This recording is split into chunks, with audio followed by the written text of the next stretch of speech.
Hello everybody.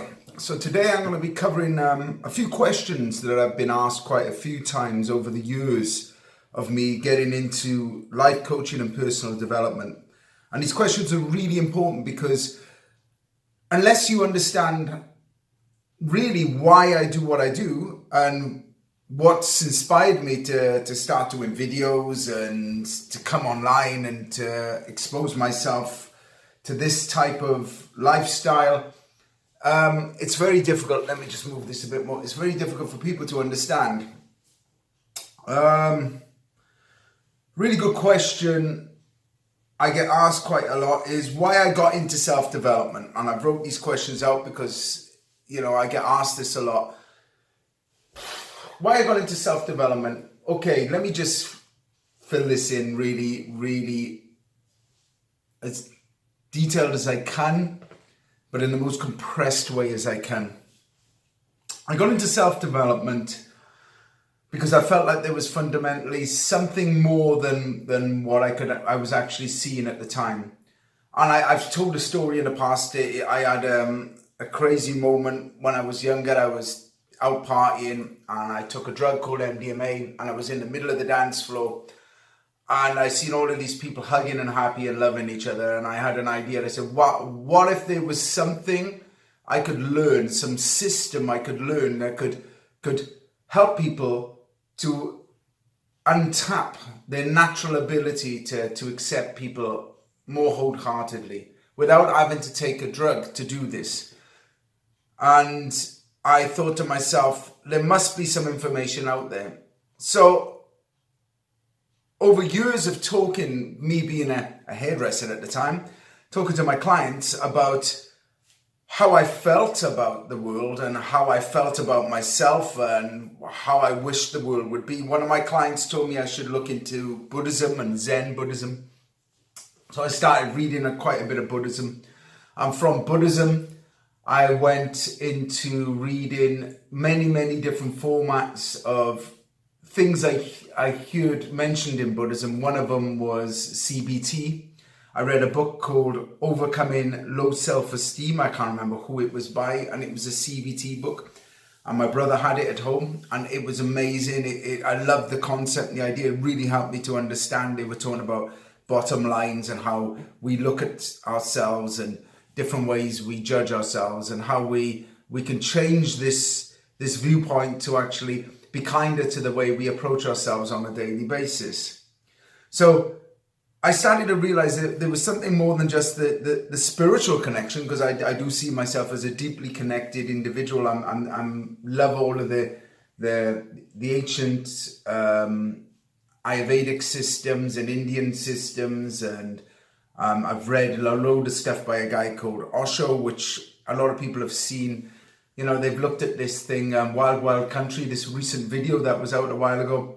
But if you really read the books by Osho, there's so much more to him than that. You've got to realize that film's all based about their organization. And if you look at the bigger picture of what actually went on, how much was Osho really involved in that?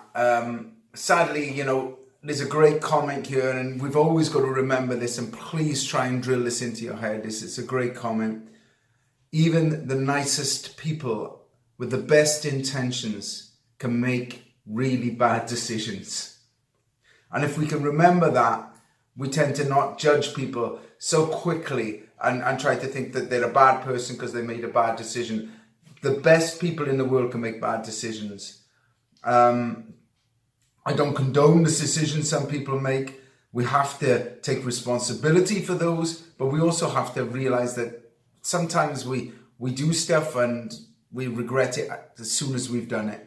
How many people have sent a text message to somebody being angry and regretted sending it straight after? I've done quite a few of those. And messages on Facebook. So I'm most probably going to be hauled up for this coffee.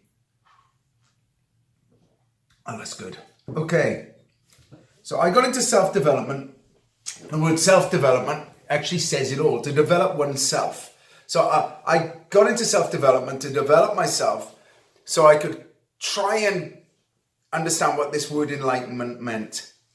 and through a lot of fundamental practices and deep meditation at the time, I got an understanding of what enlightenment means. See, if you think about it, the only weight, the burden that we carry in life, is concepts and ideas and judgment. And in Buddhism, they come up with a couple of basic rules. Face death, because then you start to live and realize that we're impermanent.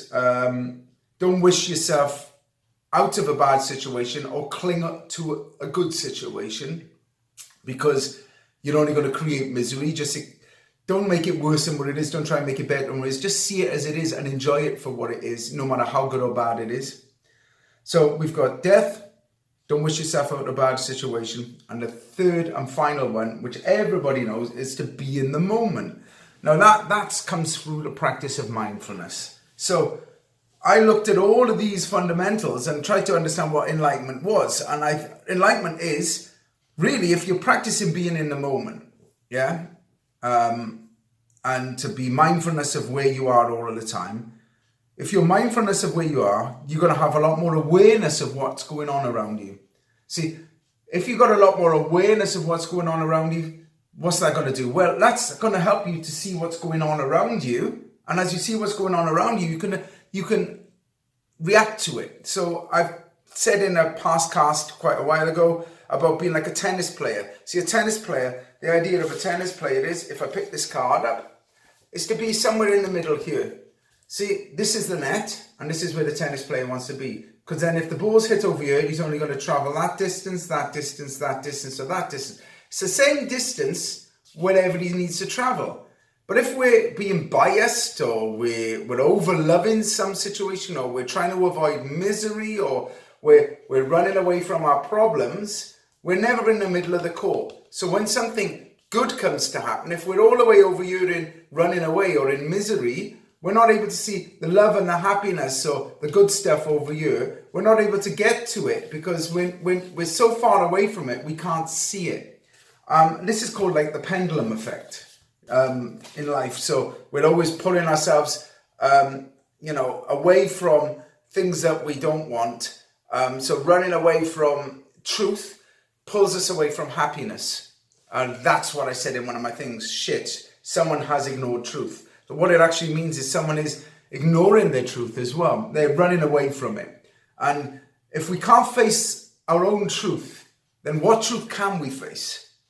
So that's why I got into self-development, to find the truth. That's what we're ever looking for. What is the truth? What is your truth? And everybody's truth is slightly different. I'm not saying my truth is the fundamental greatest truth of all the universe, but it works for me. So that's why I got into it.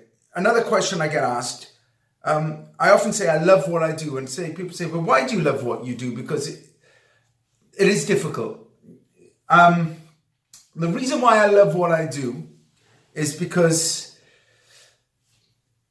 it resonates with me. I don't mind putting myself out there and putting my neck on the line and standing up for what I believe in and showing love and compassion towards different people and trying to lead people to make them realize that if I can do it, this normal boy from the valleys called Nick that played rugby when I was younger, I was a bit of a misfit. I left school with no qualifications really. I was suffered with dyslexia and learning difficulties, but I was a very bright kid. I had loads of fun. I had loads of friends. And I was really good at sports. I got into hairdressing when I was 15. I did 30 odd years of hairdressing and doing education and personal representation. I stood on stage in front of people and did demo work in my last job. And then I went out and did education. As I went out and did education, I realized teaching people how to cut hair, I loved doing that. But what I loved more was the interaction I got with those individuals and seeing them develop and seeing them, like some of them had not a lot of confidence in themselves, and just grabbing them and giving them some support and getting them to think a little bit outside the box and showing that I believed in them and showed that they could believe in themselves too. And to see that light bulb moment happen and see them transformation, that's transformation, in them, actually helped me to realize, hang on a minute, all of this NLP and this stuff I'd been learning beforehand, I was starting to apply into my job. And I already told my company I was going to do that. And only because of my company that I work with had bad investment that they had to sack me. They had to get rid of me. It wasn't because I did anything wrong in my job. I did an awesome job. I was sad to go, but this year has pushed me to actually go into my life coaching, and I want to do also, a format of personal, what do they call it when you teach people how to do exercise? See, this is, so you think personal trainer, that was it. To do personal trainer, right? So what I realized is I wanted to live a life full of passion, and I wanted to live a life full of how would I put it? Emotion that I wanted to have, rather than emotion that was given to me. And working for other people, I love working with a team that wants me to be the person I am, but when I need to be compromised as an individual, I find that difficult, because I believe that I work best when I'm given enough freedom for people to trust that I've got their interests at my best, of the top of my agenda. I've got their interests there in front of me, and I want to make sure that their interests are going to be adhered to. I'm not the type of person that is there to just please myself. I'm there to try and help other people. So I love what I do because I love doing what I do. And if you don't love doing what you do, it's very difficult to be passionate about it. So I get really passionate about this sometimes, and I go a bit crazy, but then that's the reason being behind that is why. Well, because I love what I do. And if it's like if you love your partner and someone says to you, oh, I hate your girlfriend, I hate your boyfriend, you know they're a great person, but that person really is judging them wrongly because maybe something that has happened in them, or they've had a disagreement, and they've then, just because of one instance, they've tarred them with the brush of a certain type of person. And you know this is not true, you will defend them. So for me, when someone tries to tell me that I'm not going to be a life coach, or that I'm not living by my own standards, or I'm not developing myself, or I'm not making these changes, and then I go train and I weight train and I totally start to metamorphosize my body. And if you can physically see it in my body, what I've done in my head is 10 times bigger than anything I could ever show you on my body. It's like I've got a full fitness gym going on in there, and I'm working out all of the time and trying to develop myself to the maximum potential that I can, to try and make sure I stay on track and I get myself to where I need to be. So this really comes to another great question I've been asked quite a lot. So people say to me, I love this one. How has this changed my self-confidence? Well, I had a very low self-esteem, even though I'd achieved amazing things, and I beat myself up for many, many years, and I didn't believe that I could actually, do what I'm doing right now, to stand in front of a camera and to talk like I do and to represent myself to the best way I can. I think the evidence is straight in front of you. It's incredible how much my self-confidence has grown. And the confidence, see, when people say, you've got to be more confident, I give you a great tip. If you want to have confidence, gain knowledge of yourself.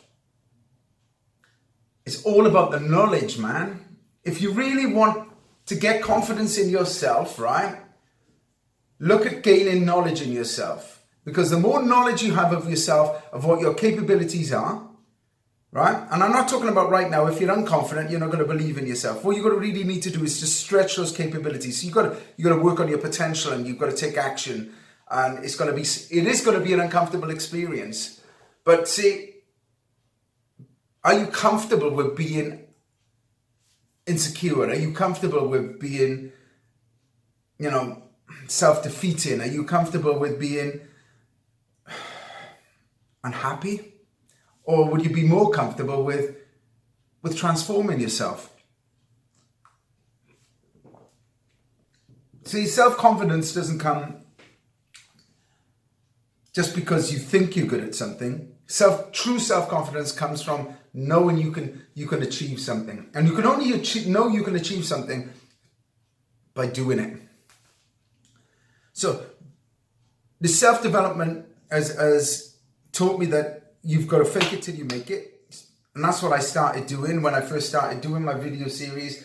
I was terrified of standing in front of a camera. I thought, what am I going to talk about? What interests, who is going to be interested in me? Who's going to be interested in my story? Who's going to be interested in what I'm about? And I thought to myself time and time again, well, you know, not many people are going to want to sit there and listen to me for 10, 15, 20 minutes. And I'm quite shocked. A lot of people have done, and they've loved what I've said and they've reacted to it. So just to say to you, just do it, because you never know who's going to be interested in your channel. Just do it because you never know who's going to be interested in your message. Just do it because it'll give you confidence and you'll learn. And you might not be the best at it at the beginning, but that's how you learn. You know, if it's good enough for you, it's good enough for you, and it'll be good enough for somebody else. So just believe in that. So confidence, it's affected my confidence massively, and I feel so much happier in myself. I feel that now I can stand in front and a crowd in front of 10, 50, 20, or even if I had to, 5,000 people, and I would walk out there, and yes, I would basically be very, very nervous, and I would, you know, be thinking about, one side of my brain would be going, right, you're nervous, you're going to mess up, but then I would transfer that nervous state. I'm not truly nervous. What I am is excited. See, my nerves are excitement now. And I look at that and I get excited about doing this, and I get nervous about doing it. And when I say I'm nervous, what I should say, I'm excited, because it's so easy to look at nerves as, you know, self-defeating, or you can be nervous because you're excited. Just remember when you were a kid and you'd go to do that race and you'd go to run down that line, and you'd be what? Were you nervous or were you excited? Well, really is how you interpreted it. And if you think about it, you know, you were nervous on your wedding day, but really you were really excited as well, weren't you? Because when the nerves kind of went a little bit, you got so excited because you were marrying this person. And if you've not got married, it is an amazing day. And I had an amazing time when I got married. I loved it. So here comes the big one. How can you do the same? How can you do the same as me?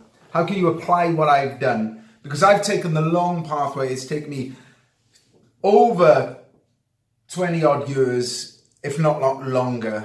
Oh God, I can't even remember when I first started reading about Buddhism and philosophy. It must have been in my 20s when I started hearing about it, and I met people which were Buddhists, and then gone from that into other philosophies. People say, do you class yourself as a Buddhist? I said, I practice Buddhist theories, but to be a Buddhist, you've got to live your life strict and in a strict way, in a way. And I believe that anything that narrows your options to be a better human being is not a good thing. I think that you could take all of the best principles and live a very enriched life as an enriched person. I think that's the biggest fundamental problem with a lot of religions. They tend to narrow your options. And don't get me wrong, I'm not against religions. If you're religious and you're a great person and it works for you, I'm all for it. But it just doesn't work for me, and that's just the way I am. I just never been good with doctrines, and I wouldn't have even been good going in the army because people telling me what to do. I'm not the best at that. So let's go to this, and how can you do the same? You've got to find yourself a coach. You've got to find, if you want to fast track this, find yourself a coach, find yourself a person that can support you. I'm here to do this, and I can help you along the pathway. I've got so much information. I've got lots of literature. I've got lots of booklets and pamphlets I can pass on to people that will really help you. Tune into my channel on a regular basis. When I have my website up and built, I'm going to be giving away my first week of a 4-week course for free, and you can try that out. And if it works for you, you just buy the other 3 weeks and you'll see what it's all about. It's very empowering. The thing is, people say, why should we pay for a coach? Well, what you're doing, have you got the time in your life to spend for the next 20 to 30 years of your life to get to the point that I'm at right now and learn all the lessons that I've learned? Or do you just want to get the best of it? Because really, you're getting the cheat. You know, if you play the game, there's cheat codes you can put in. I'm going to give you the cheat codes of life. And that's what I'm going to give you. I can give you the cheat codes to get you to where you need to be much quicker. See, I've done it the hard way, and my knowledge of failing and picking myself up and achieving and then falling from grace and all of the things that I did to do that. If you want to know how to make yourself more successful and more apparent and in your job, in your life, in your relationships, how to communicate better with people, this is what I'm all about, because I've been in the business sector as a hairdresser for years, so I know the business side, but I also know the personal side. And also understand a little bit about addictions, because I've got quite a bit of it in my family, and I've helped a lot of people, which are my friends as well, get over these problems and to make sense of them a lot more. You've got to realize that everything has a pattern. Everything we do is a pattern. We have patterns when we wake up. We have patterns when we go to bed. We have things that we're doing which will enrich your life, and there's things that you're doing that are not enriching your lives. And what we need to do, if you want to be more successful, is to do more of the stuff which is going to benefit your life and do less of the stuff which is going to rob you of your time and your energy. So that's how you can do the same. You've got to, whether you reach out to me as a coach or somebody else as a coach, that's whoever you feel is going to fit you. If you like the way I talk and I resonate with you, then reach out to me and I'll do what I can to help you and develop you. The fact is, we've got to make a decision of how we want to live our lives and how we want to move forward, and how much more time do we want to waste not achieving our goals, our dreams, because we've got so much potential, so much untapped potential. And I always find when I talk to people, and even people which are quite successful, when I get to talk to them and get inside their head a little bit, they listen to me and they go, you know what, I thought I knew myself, and I thought I knew a lot about where my problems were coming from, but talking with you, Nick, it made me realize there's so much more going on in there. And to tap into people and to take them back to a memory and make them realize that these little things are holding you back, like childhood things that have happened to us. It's incredible how quickly you can transform yourself and make changes. The power of deep trance states, i.e. hypnotherapy, NLP, CBT, mindfulness, transcendental states, regression-based therapy, where you regress back to your past and realize you can restructure it. It transforms you, because I tell you, I know, because I've done all of these things on myself. I've tested them out, and they really work. So if you're interested in understanding a little bit more about what I'm about, just give me a call, and I promise you that I don't judge and I don't share your stories. It's not what I do. Whatever we discuss is between the two of us, and I promise you that if I can't help you, I'll tell you. I'm not that type of person that will string you along making promises that will never be met. But we have to be sure that we want to change, because, we're terrified of change in a way, because we want to be comfortable. But everything you do, you've got to realize, you've got to focus on when you get there, how much better your life will be. Don't worry about the change, because that will happen as you get to focus on your goals and where you want to be. The going through the change becomes the easy bit then, because when you get that hunger for what you want to be, everything just starts to change for you anyway, naturally, and you're able to. You just drive through it, because you go, oh my God, this is amazing. I never thought I could achieve X, Y, Z. And now I've done that. And now what's next? So I hear these stories all the time, and I see people who do this, and it inspires me. So get yourself inspired, get yourself a coach, get yourself somebody to help you, get somebody that's going to develop you and give you the support you need to make sure that you get to where you need to be. The hardest thing is we need to rely on people in our lives, and we can't really rely on them all of the time. But with a coach, we know that they're there to give us the advice that we need and the direction, and sometimes a bit of support and just some positive energy sometimes. That's all we need, is a little bit of drive.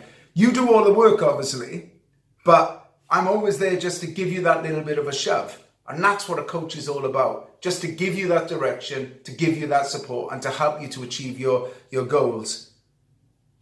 Let's have an amazing 2019, everybody. Thank you for tuning in.